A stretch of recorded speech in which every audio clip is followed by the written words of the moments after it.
Hey y'all, welcome back to our first look at the new Starward Apocalyptic Shadow, featuring two old friends in Cocolia and Reaver, and one new ugly addition with the new Ichor boss, both in looks and in gameplay.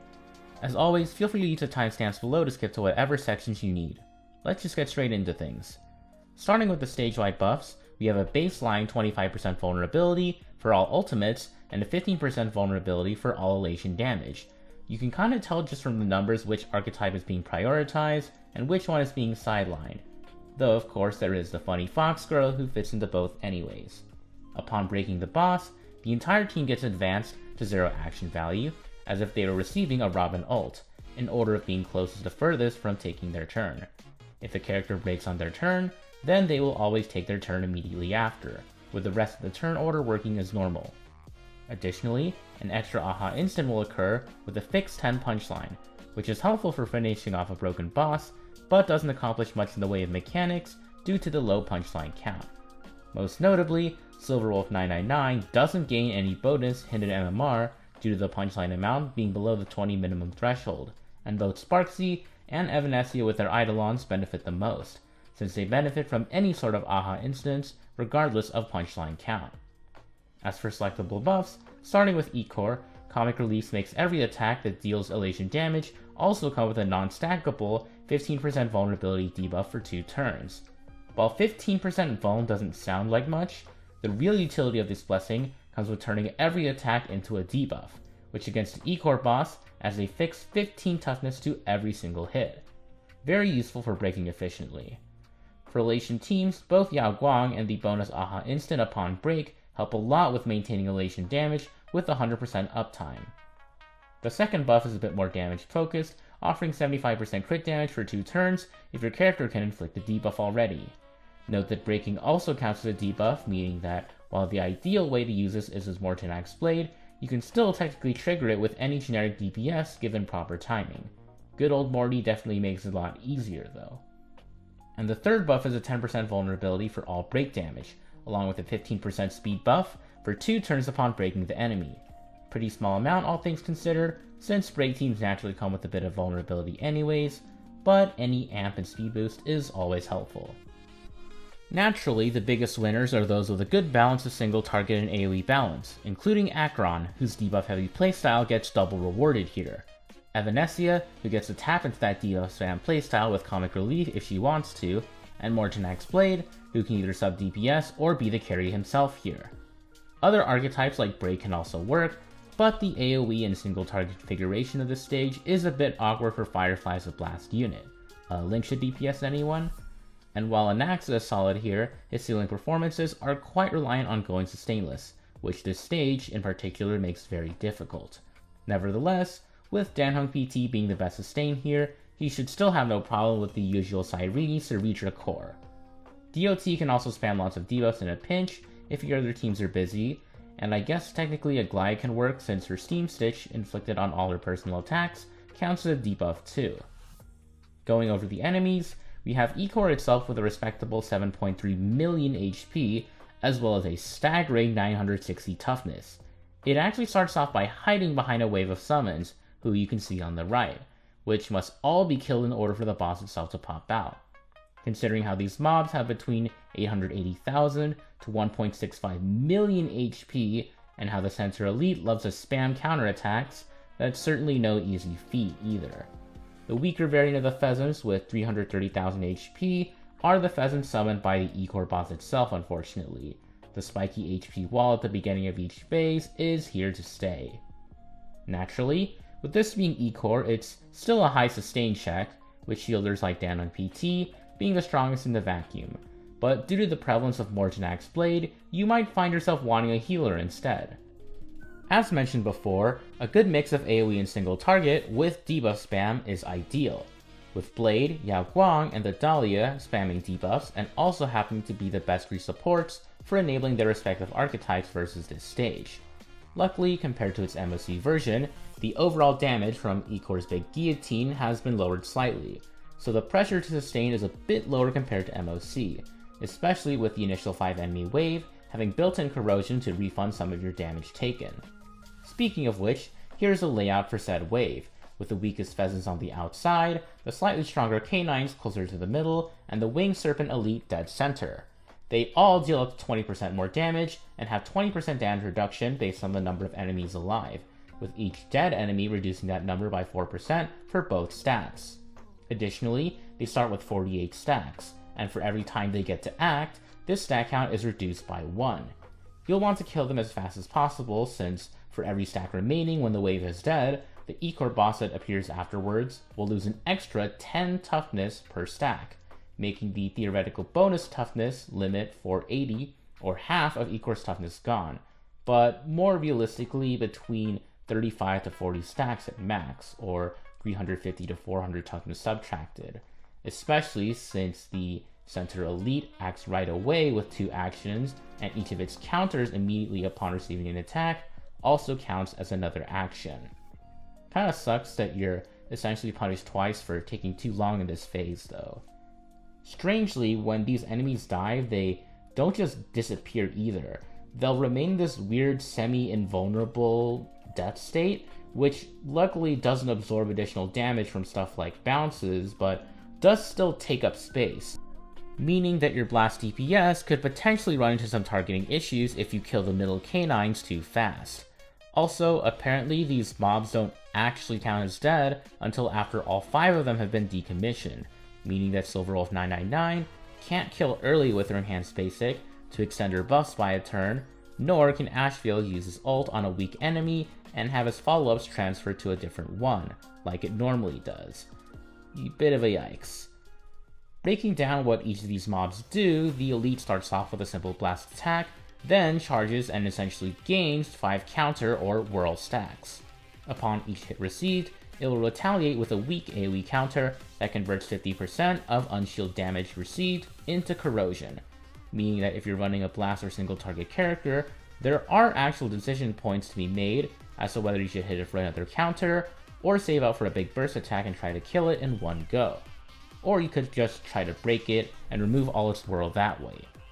That being said, if you fail to remove its whirl stacks, its next turn will be an AoE where it deals massive damage, increasing with each whirl stack remaining, so you don't want to ignore it altogether. Otherwise, it will instead repeat the first turn, but with a single target hit instead of a blast one, and continue alternating between the 2 turns until it perishes. As for the mobs, the pheasant just does its usual thing, causing all active pheasants to charge up on the first turn, then all charged pheasants to unleash a joint attack on any subsequent turns. You can remove this charging state by breaking them. And the canines just perform single target bite attacks, dealing half of the unblocked damage again as a one-time DOT at the start of the hit character's turn. Normally, upon dying, they would spread this 50% unblocked damage to dot conversion status to adjacent enemies, but since they, well, technically never die per se, this never happens, which is nice. As for the Ichor boss, its attack patterns are pretty much the exact same as an MOC, but for those that want a refresher course, its turn 1 has it lock onto a target for the next 3 single target attacks, after which it bites said target, losing 60 toughness if hitting a shield, then summoning 4 pheasants. These pheasants spawn slightly staggered, and also add 4% damage and 4% damage reduction to the entire enemy field for each one alive, just like with the 5 enemy wave beforehand, so you'll really want to finish them up as soon as possible. On the topic of wanting to pop the pheasants as well, the Ichor boss spawns with a crazy 150% defense up buff, which actually translates to an around 44 to 50% final damage reduction, scaling slightly higher with more defense down sources, since defense up buffs actually make your defense shred less effective. Not that it's really a problem though, since the status is removed upon breaking Ichor, and also each pheasant killed stacks another 10% defense down debuff, which is notably not removed when Ichor is broken. So yeah, killing this abomination when it's down isn't too terribly hard. The problem is of course getting to the point where it's broken in the first place. Anyways, its turn 2 will then perform another single target bite, then summon 4 more pheasants if there is room. The third turn will then finish the lock-on with a stronger single target hit, then deal a huge AoE to the entire team with some corrosion attached. This same AoE attack automatically activates upon entering in phase 2, along with the usual 4 pheasant summon. Turn 2 is then its signature guillotine attack, where you choose one ally to tank a massive single target hit, while the others tank a much weaker AoE, and just like with the K9, half of any unblocked damage from this attack gets converted into a one-time DOT. Turns 3 through 5 then follow the same patterns as turns 1 to 3 of Phase 1, which is just a bunch of pheasant summons, single target attacks, and an eventual AoE at the end. Not much to note past this point. Yeah, with Ichor demanding both AoE damage up front as well as high single target toughness later on, in addition to having brutal sustain requirements, as well as the fact that his mechanics are tailor-made to help out the newer DPS, it's not hard to see why this is not only the most difficult boss, but also the most despised. Moving on to the next boss then, we have Cocolia, who has quite the interesting selection of buffs. The first buff provides a 50% boost of physical damage and a 20% drop in physical res. However, since Cocolia herself starts with 40% physical res, she isn't taking physical weak damage with this blessing, just demoting her high physical resistance into standard resistance. This also doesn't come with any physical type implants, though truthfully this is only relevant for Evanesia, since Finon and Boothill both come with physical implants anyways. The second buff is a 30% vulnerability boost to elation damage, strangely being more potent than the previous Ichor stage, despite being both physical and imaginary resistant, and yet, even more strangely, still offers a 50% weakness break efficiency buff for running an elation character on the team. This really isn't worth running Yao Guang or Elation MC for non-elation teams here, for, in my opinion, leaving Sparksy as the only realistic beneficiary of this buff. Funny enough, this does help her work as a super break DPS, even if her bounces get soaked up in Phase 1, and even if she still gets destroyed by Firefly versus this boss anyways. W elation split, I guess? As for the last buff, it's in my opinion the only one that actually makes sense if the goal is to help already strong playstyles, since it's built for both follow-up and ult spammers who naturally already have a good matchup versus this stage. Fei Xiao has her new DLC in Ashvale, and of course, both her and Akron can take turns using Mortonak's blade to shred Cocolia's toughness and then burst her down.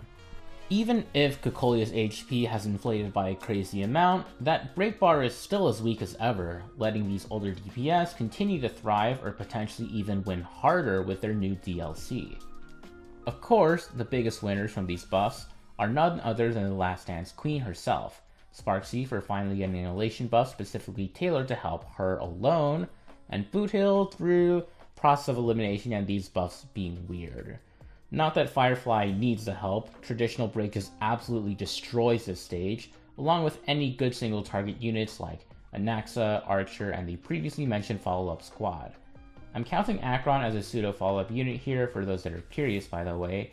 Though yeah, sure, you technically don't need her if you have the Ashblade combo anyways, but Omni Toughness is pretty useful versus a boss that removes all her weaknesses but doesn't lock her toughness. Revisiting Cocolia, she has almost double the HP since her last Apocalyptic Shadow appearance, which honestly isn't enough to make her truly difficult given all the new modern DLC, but does make her a bit more annoying for any teams that haven't gotten Dahlia level upgrades, especially since this increase also spills over to Gepard, who has his usual built-in ally toughness plus HP protection shielding mechanic on turn 2. Luckily, the damage numbers on these enemies haven't changed either, so it's pretty easy to go sustainless with your sustain of choice, if you choose to have one, only needing to focus on shredding Cocolia's toughness. Gallagher, for example, works here just as fine as he did all those patches ago. The strategy still remains the same, where you want to unlock Cocolia's weaknesses by killing her Ice Lances, which also removes her damage reduction, and then go straight for the kill. Gepard is a bit of an enigma as always, since you don't need to finish him off to end the phase, but if you take too long to break, then he can put up his shield on turn 2 and protect the entire team. Luckily, you can still go for his own toughness bar and break him to end the shield, but if that isn't particularly efficient, you can try and keep some of the Ice Lances alive to end the shield faster, since the damage the shield can absorb is based on shared HP, and more targets means the faster it falls to blast or AoE. The Ice Lances are a lot less important to individually focus down on Phase 2 once you have your desired weaknesses restored, since the beneficial impact of killing each one is halved, but any form of AoE should mean that they all fall before Cocolia gets broken anyways.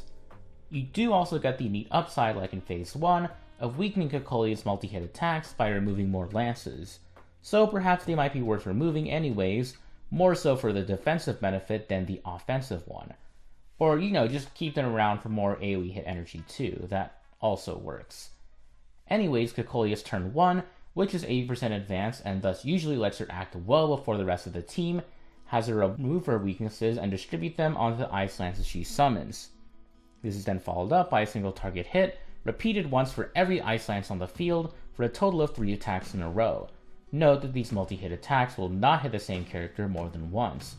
Turn 2 the same style of repeating single target hit, but this time with lower damage in exchange for a modest chance to freeze. This is then followed up by the same single target sequence of attacks from turn 1. If you want to lower the chance of your vital DPS or other supports getting frozen, definitely try and dispatch the Ice Lances as soon as possible. Turn 3 repeats the same flurry of freeze attacks, then has her charge for a big attack on turn 4, boosting her incoming damage at the same time. Compared to the usual pattern of boss nukes though, this, even after considering the stabs afterwards, thankfully doesn't really hit that hard, even after the damage boost, and most players will have broken her far before this point anyways. Phase 2 starts out similarly, with Cocolia summoning Ice Lances once again, just 4 this time instead of 2, then locking onto a single target for her next attack. On the next turn, she does her same flurry of freeze attacks on the same logic, just hitting a lot harder this time, before boosting her speed and damage permanently and charging up a bigger nuke. She also changes her damage type from Ice to Imaginary if anyone cares about interesting but useless changes. Well, bigger in quotations, because when factoring the damage boost differences, her supposedly bigger nuke, hurling a meteor at us, is actually a bit weaker than her Wave 1 AoE. That being said, the follow-up is a bit more annoying since it has a chance to imprison, following the same extra hit per lance logic as per her usual multi-hit attacks in part 1. The real quote-unquote threatening part about this is that she repeats this attack pattern every turn onwards, meaning that you constantly get big nukes thrown your way every turn if you struggle to break her. Though realistically, even for a bare minimum 3-star 3400 clear, she doesn't have the time to set this up. Moving on to the Lances, since might as well, they each carry 2 weaknesses and do AoEs on Phase 1, and carry 1 weakness and do slightly stronger AoEs on Phase 2. Nothing special to note here otherwise.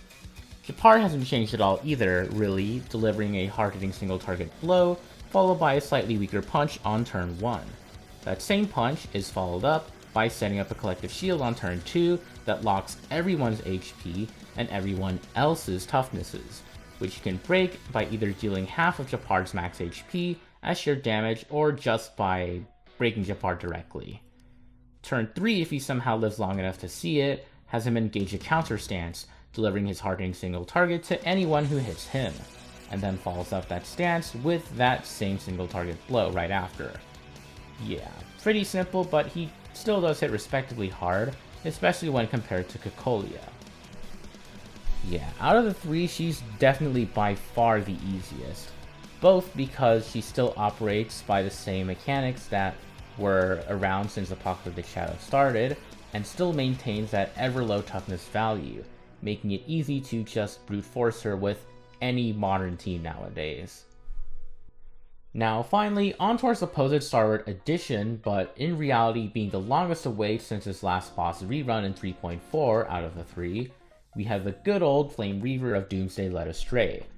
Instead of a generic skill point refund and hyper carry buff for his first selectable blessing though, our first one is specifically erudition tailored, providing boosts to mainly the Herda and Anaxa, or a mini Herda if you're crazy enough. I wouldn't say it's necessarily worth bringing any of them just to give your team a 25% res pen boost, more like if you're already running them, it's a nice help out against HP inflation. The DOT buff makes its return, though the heavy-handed nerf from 6 energy per DOT regenerated down to 1 really hurts their peak performance, Though truthfully, when they were infinitely looping before this, perhaps the nerf was warranted. And also imagine how long it would take for a max score run to fully resolve nowadays, with almost 3 times Reaver HP when the only necessary action was pressing Hycelin's ult for like 8 minutes straight until he died. Remembrance also gets a named buff this time, instead of the buff being HP loss related. Sorry Jingli mains, but truth be told, even if y'all did get a vulnerability boost, I don't think it would help you guys enough. The general lack of general buffs overall this round though is a bit of a downer. By far the biggest winner here from these blessings is Cyrene, being a pivotal support piece to Mono Remembrance, which quite a few players seem to be defaulting to here, even being quite the scary DPS herself at E1 and above, thanks to the extra turn mechanic letting her spam her ultimate's arrows over and over and over again. Funny enough, before E2 she is a bit too slow for Anaxa, who can end this run at the classic 3942 Reaver score benchmark with a more front-loaded variety of supports. And while DOT doesn't have truly infinite scaling anymore, nor does the Herda really excel at speedrunning the stage before E2, 40% res pen and 25% res pen as buffs respectively still give them a better chance at meeting the damage thresholds for speedrunning the stage nonetheless. That being said, even without any buffs, a vertically invested Phynon or Anaxa can pretty much steamroll this stage, with the infinite extra turns working the good way with Phynon, and Anaxa still able to spam skills to his heart's content, even while using basic to conserve his skill points. Otherwise, any good hypercarry looper with decent AoE and or skill point management, including Scylla with a recent Nova Flare, can easily ace this stage with smart enough play. Stats wise, Reaver returns with almost 3 times the HP from his last appearance nearly a whole version cycle ago, which thankfully sounds scarier than it actually is. Just means that his vessels aren't made of paper anymore. Rest in peace 4-star Herda 0 cost 3942 clears versus this guy with Tingyun Yukong RMC. Truly was a different boss back then. For a refresher, Reaver starts off by summoning 4 pretty squishy vessels on his first turn, and killing all of them will deplete his first toughness bar. After this, he summons a much stronger set of infinitely spawning vessels and pieces out of the map, with every vessel killed during this time removing about 10% of his toughness bar, except for every third vessel which is marked with a purple aura and a target on its head. Killing this one, which only has 30% of the other vessel's HP, before it disappears will grant whoever earned kill credit an extra turn. And of course, yes, these extra turns do stack. As such, most Reaver strategies boil down to 2 types. Strategy 1. Hyperbuff 1 DPS so that as soon as Reaver takes their first turn, they can immediately wipe out the squishy first wave of vessels and then chain extra turns on the pure fiction-like phase to eventually break Reaver without spending a single point of action value. There are variants like with Acheron, Monorem, and DOT that can attempt this with multiple DPS, but then it becomes a bit of a headache trying to correctly manage who gets the extra turns. Attempt this only if you have enough vertical investment or know-how. Strategy 2 is pretty much a more conservative way of playing Strategy 1 with the same hypercarry turn loop strategy at its fundamental core, but it's also okay with breaking the loop sometimes and using the rest of the time to try and break Reaver. You can surprisingly go sustainless with this strategy too. The survival thresholds are a lot more generous than you think can get any sort of momentum going. Buffers massively outweigh debuffers here due to the pure fiction nature of this stage, though Mortonak's Blade is perfectly fine here too, so long as you have any frequent attacks to apply as debuffs before your DPS goes in for the kill. Turn generators, or characters capable of refunding energy in some way, are also pretty nice here, since the strategy for killing Reaver involves compressing as many actions as possible within a very short time frame to burst down the waves of clones. So the more actions in an instant you can achieve, the better. In terms of damage management, having a sub-DPS, while not strictly necessary, can help with weakening each wave for your main DPS to secure the kill.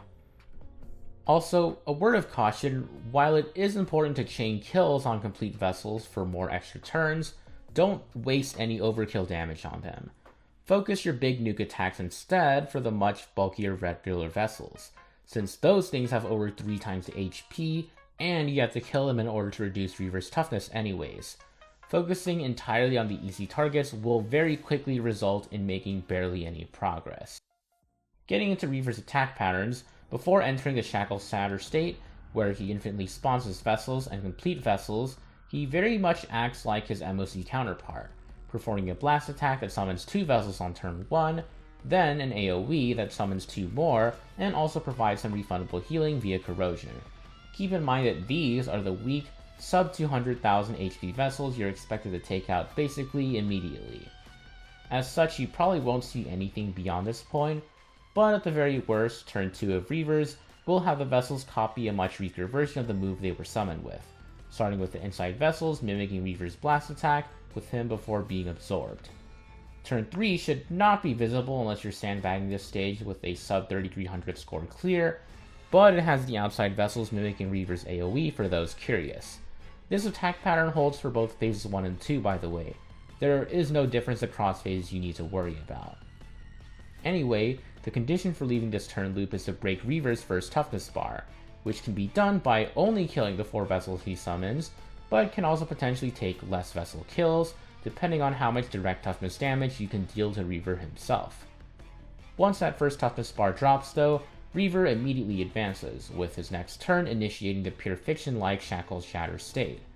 In both phases 1 and 2, this state remains almost exactly the same, with one of the only differences being that he starts with 6 Calamity Power stacks in phase 1 and 8 of them in phase 2. In both cases though, his next action is delayed by 50%. His clones, on the other hand, are set to act very quickly. You'll definitely want some setup beforehand to ensure your DPS has an ult or a spare turn ready to burst down these clones as soon as the phase change occurs, because nobody is outspeeding even 25 action value, or basically the equivalent of 400 speed, naturally. Out of the 4 clones that spawn, the 2 on the left side will perform a single target slash at 15 action value, while those on the right side will attack at about 20. Killing these will reduce Reaver's Calamity Power count by 1, weakening his upcoming nuke, as well as cut his toughness by 32, or just over a tenth of his total toughness at this point. A complete vessel, on the other hand, replaces every 3rd vessel that is supposed to spawn, and will always act at 25 AV. It's slower than the rest, but not by much. When taking their turn, they will disappear after the single target slash is over, and add a Calamity Power stack to Reaver instead, so you really don't want them to get away. Luckily, killing them before this point will still subtract one of those stacks, and more importantly, while they grant no toughness damage to the main Reaver on kill, they instead reward your DPS with a Sela-like extra turn. Ults cannot be cast during this extra turn, though you can queue them to go off before or after the extra turn starts. But do be mindful so that you don't find yourself pressing an ult or a skill too late or too early on accident. If Reaver's Calamity Power ever hits 0 from hitting too many clones, he will attempt to act immediately and end the Shackle Shatter state, though the extra turns from complete vessels will take priority before his action, of course. Whenever he acts though, his phase 1 finisher will have him deal a decently hard-hitting AoE attack that scales with Calamity Power, and his phase 2 finisher will do the same, just with stronger scaling and a slightly less hit energy refunded. Note that Reaver's next turn afterwards will always end up returning him to the Shackle Shatter state, so whether you like it or not, you're probably going to need to find a pretty good answer to his pure fiction shenanigans if you hope to pass. So, with all that said and done, what are my thoughts overall? Well, I think that in terms of difficulty and based on what I've heard, most players will probably find the new Ichor boss to be the hardest, both due to its prevalence of stall mechanics and their general unfamiliarity with how you're intended to break it. Heck, I didn't realize you dealt bonus damage just for debuffing this boss until I started doing research for this video. Reading, am I right? On the other side of the spectrum though, Cocolia, with a much more brittle toughness bar and old, less threatening mechanics, will probably be the easiest stage for many, especially with Firefly's Nova Flare, as well as Phase Xiao's and Acheron's DLCs. They get to continue to smash through this side no problem. Heck, Nova Flare Sela, who is now around twice as strong, even before factoring in her improved resurgence mechanics, puts up a pretty impressive performances versus a barely 2 times bulkier punching bag. And Archer is absolutely chilling with his best teammate here in Nova Flare Sparkle. Reaver is somewhere in the middle on average if I had to guess, Definitely much harder than before, since a lot of his cheese mechanics were either straight up hammered to the ground, like with DOT, and the difficulty spike of almost 3 times his previous incarnation's HP is no laughing matter either. But with the existence of all the other roster buffs we've gotten, this guy is still no problem if you fought him before and are familiar with how to abuse his gimmicks. Heck, there's a 2-cost Sela 3942 clear that exists out there that maybe proves why this previous pushover got his HP nearly tripled in the first place. Imagine 3.4's Flame Reaver in the big 26, man. But if you still don't feel like sweating sustainless clears, Mono Rem and like a million other sustained teams still do just fine, especially with the recent follow-up meta encouraging the exact kind of condensed burst attack spam playstyle that perfectly counters Reaver's short damage window mechanics, and more importantly, is not really specific on who the DPS is. That being said, I do think that even with an overall easy rotation to start off Starward, thanks to the existence of only one truly nightmarish stage, it's interesting to note which characters have seemingly fallen off in performance. Silverwolf 999 was truthfully never great at breaking, but with all the recent changes in this Apoc Shatter rotation punishing a low investment Silverwolf team, like the 5 enemy wave having fake death mechanics to prevent her from extending her buffs, the 10 punchline Aha instant on break disproportionately nerfing her resource gain more so than the other 2 elation damage dealers, and the very nature of elation itself forcing you to wait for fixed action value thresholds for your Aha instant power spike rather than just being able to get off the ground right away, her lack of toughness damage without teammates like Sparksy really begins to show itself as a weakness here. Definitely a scenario where Amnesia far outpaces her anniversary rival, though I do wonder how Elation as a whole will perform versus Ichor if they decide to remove the comic relief buff from its eventual rerun, and thus take away 15 toughness from over half of their attacks if not running like Mortonak's Blade. As always, it just remains to be seen whether they'll be pushed out of the meta first or if they'll receive their long-awaited DLC first. Who can really say? Evernight is also in quite the curious predicament versus this lineup, at least as a main DPS. They took away Ichor's ice weakness, making her pretty much unplayable versus it, when before she was dominating this boss in MOC and breaking it surprisingly fast for an AoE focused character. Cocolia obviously has 60 ice res, so that's a no-go as well, and Eevee being the one killing Flame Reaver's vessels, then immediately disappearing, meaning that Evernight has no way to chain infinite extra turns, despite otherwise being the perfect candidate to wipe out the waves of vessels as a strong AoE skill point positive nuker. Turns out that casters being Quantum with high amounts of toughness damage to give still makes her a pretty valuable slot in the Mono Rem team for 2 out of 3 of these Apocalyptic Shadow matchups after all. Even Ashvale gets screwed a bit over here with Ichor's 5-wave mobs fake death mechanic, Gepard soaking up his bait targeting with Cocolia, and auto-locking his bait onto Reaver's complete vessels, which can often end with him stealing his main DPS's extra turns. Still, though, I definitely say that with the combined single target and AoE elements in a lot of these fights, in both Ichor's and Reaver's case, as well as the sheer value that Fei Xiao brings versus Cocolia thanks to that ridiculous spammable 100% weakness break efficiency Rainbow Toughness ult, the value of pairing Ashvale with another DPS rather than trying to run him solo really shows itself in these types of scenarios where raw damage output isn't everything. These situations, to me at least, serve as an important reminder that teams aren't just about how much total damage you can deal against an inactive dummy, and how pairing certain teammates like Sparksy with Superwolf, Cass with Evernight, and Fei Xiao with Ashvale also brings with it mechanical advantages, especially in the toughness department, that continue to be relevant in endgame modes like Apocalyptic Shadow, mainly Apocalyptic Shadow though, even with the steady rise of HP inflation. Matchups that were good in the past often continue to be good now, especially with buffs both directly via Nova Flares and indirectly through a new and improved support roster. Well, as long as the buffs weren't dependent on specific blessings that can be phased out or nerfed, of course. Even with the nightmare that is Ichor's Apocalyptic Shadow though, I do think the overall difficulty for this rotation is very nice where it's at right now. The fact that we have an easy, medium, and hard stage with varying levels of modernity, allows for older supports like Ron May and Silverwolf to thrive versus older stages like Cocolia's, where helping with breaking was enough to net you a spot on the team.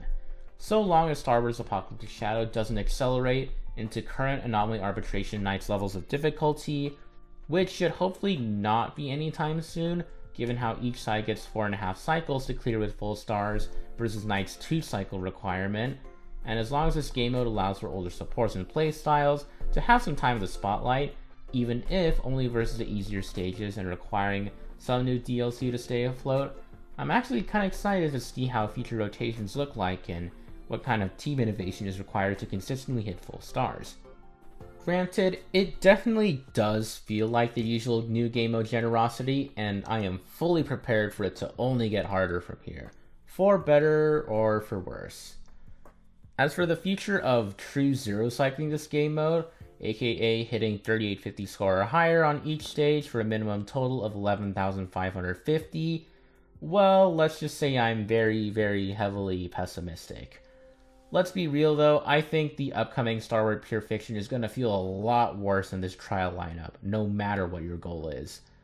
Well, until then, and thanks for watching.